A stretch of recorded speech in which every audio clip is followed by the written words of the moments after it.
Слышали ли вы о сиамских близнецах Эбигейл и Британи Хэнсел? Эти девочки пережили невероятную историю, которая потрясает воображение. Их родители приняли решение не разделять детей при рождении, и это стало началом захватывающего пути. Хотите узнать подробности их жизни? Приготовьтесь к погружению в историю, наполненную драматическими поворотами судьбы. Поехали!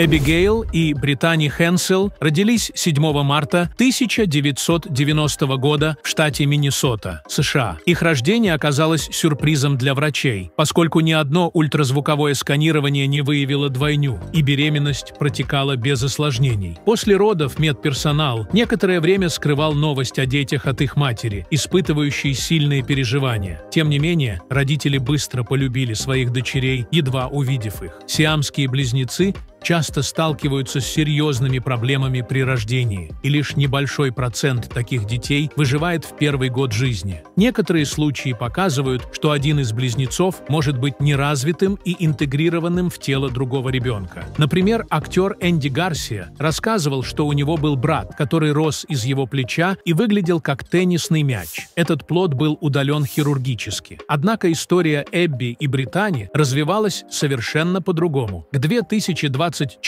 году им исполнился 31 год, и они выглядят вполне здоровыми. Американские сестры получили известность благодаря тому, что были открыты для обсуждения своей жизни. Впервые они появились на телевидении в 1996 году в программе Опры Уинфри, а в 2012 году стали героями своего собственного шоу на канале TLC. Идея разделить близнецов даже не рассматривалась, так как это представляет большой риск для здоровья девушек. Более того, Эбби и Британи против разделения, потому что они привыкли жить бок о бок друг с другом.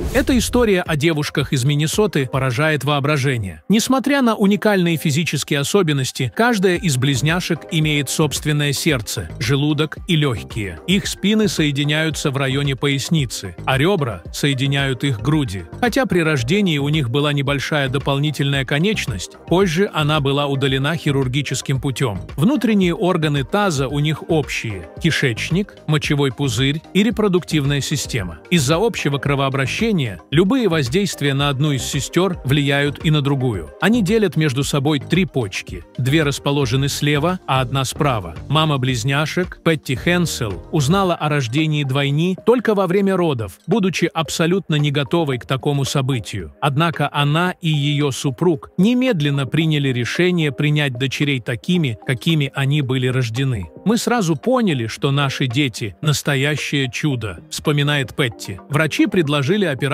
по разделению близнецов, но родители отвергли идею из-за высокого риска смерти одной из девочек. Со временем девочки развивались по-разному, пережив многочисленные операции, включая вмешательство в позвоночник Эбби, вызванное тем, что Британи перестала расти. Сейчас Эбигейл на 10 сантиметров выше своей сестры. Чувства каждой ограничиваются ее собственной частью тела, за исключением небольшого участка соприкосновения посередине. Сестры развивали навыки синхронного движения, прекрасно понимая намерения друг друга. Они научились игре на фортепиано, плаванию и катанию на велосипеде вместе. Врачи предполагают, что между ними существует тесная нейронная связь, позволяющая им вести гармоничную жизнь. Кажется, что они могут понимать мысли друг друга, заканчивать предложения и даже ощущать жажду одновременно.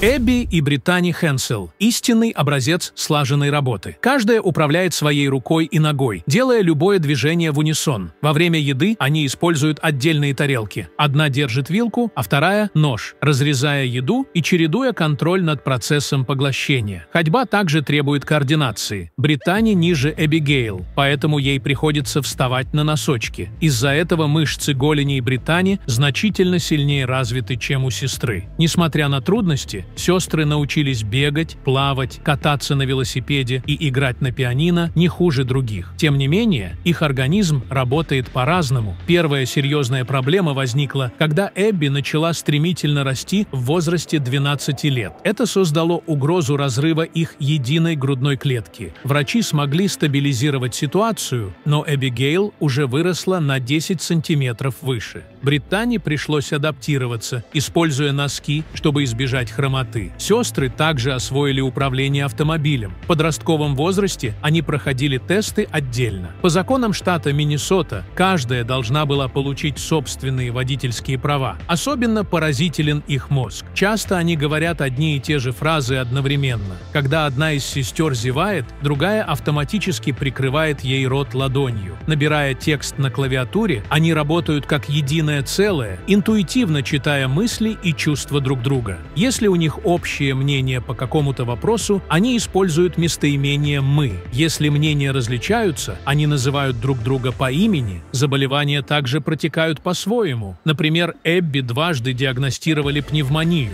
Британии же не страдали от этой болезни. Различия наблюдаются и в характерах. Эбигейл – интроверт, предпочитающий уют дома и боящийся высоты. Британии, наоборот, любит веселье и общение, но боится мяса и рыбы. Эти различия отражаются и в одежде. Им трудно подобрать одежду, которая устраивала бы обеих сестер. Как говорится, девочки есть девочки.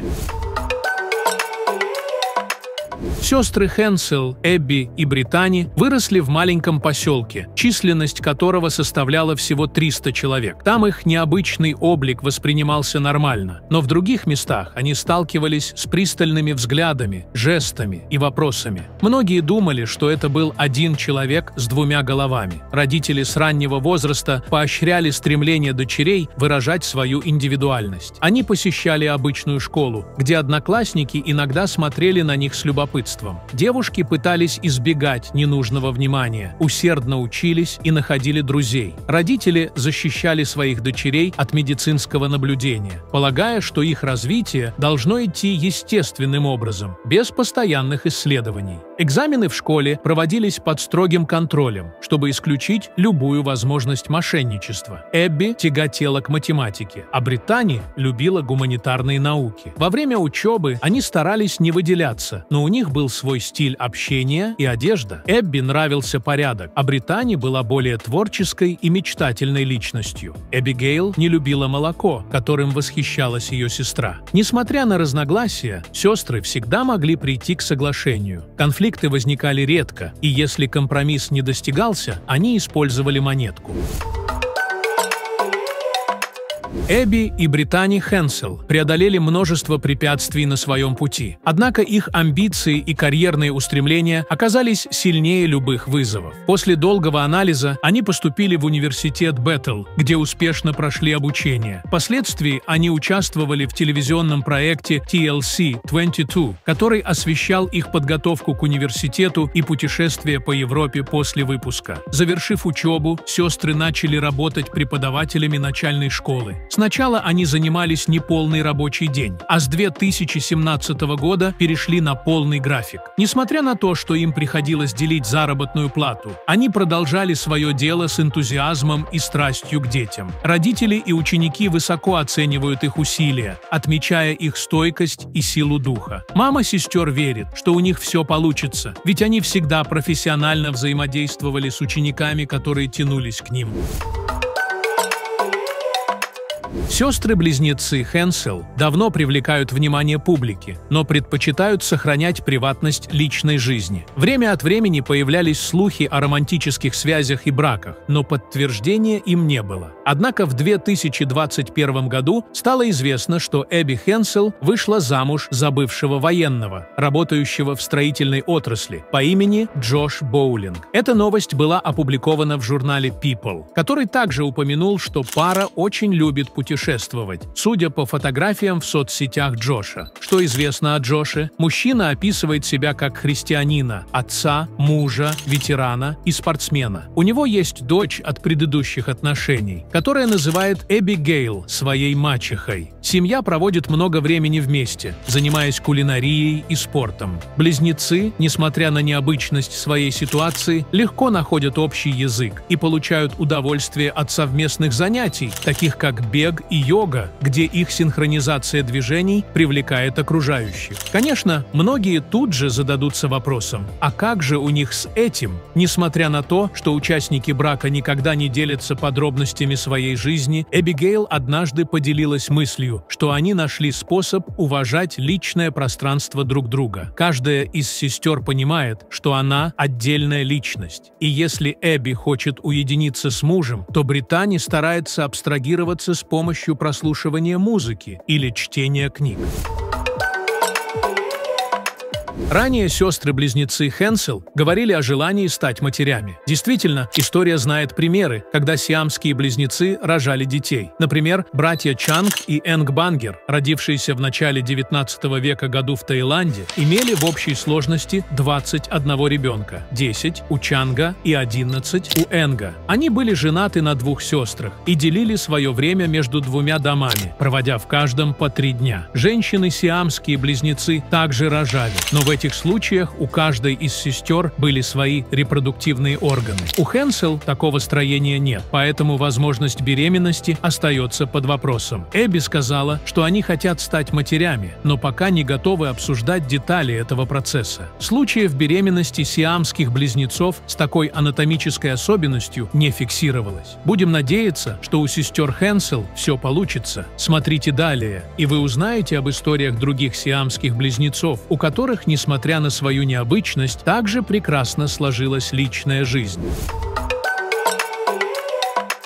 История знает несколько сиамских близнецов, которые были счастливы в отношениях и имели детей. Расскажу более подробно о Чанге и Энге Бангерах. Известные сиамские близнецы Чанг и Энг Бангер, родившиеся в 1811 году в Таиланде, являются примером успеха в семейной жизни и профессии. Хотя у них была общая грудная клетка, медицина тех времен не позволяла провести операцию по разделению. Об их детстве и подростковом возрасте сведений нет. Думаю, что он мало чем отличалась от жизни других детей того времени. В 18-летнем возрасте близнецы приняли предложение британца Роберта Хантера участвовать в цирковом туре и совершили кругосветное путешествие. Спустя 10 лет, накопив денег, они купили ферму в Соединенных Штатах. Когда братьям исполнилось 32 года, они женились на сестрах Аделаиде и Саре Энн Эйтс. У Чанга за годы брака родилось 10 здоровых детей, у Энга – 11. Они жили в отдельных домах и проводили по несколько дней в каждом из них. Братья занимались фермерством, имели несколько рабов. Во времена гражданской войны в США они поддерживали армию Юга, ведь именно на этой территории не хотели запрещать рабство. После поражения конфедерации бизнес сиамских близнецов начал терять прибыль, и они вернулись к цирковой деятельности. В 62 года Чанг неожиданно заболел пневмонией и умер, а через несколько часов умер и Энг, хотя до этого он был полностью здоров.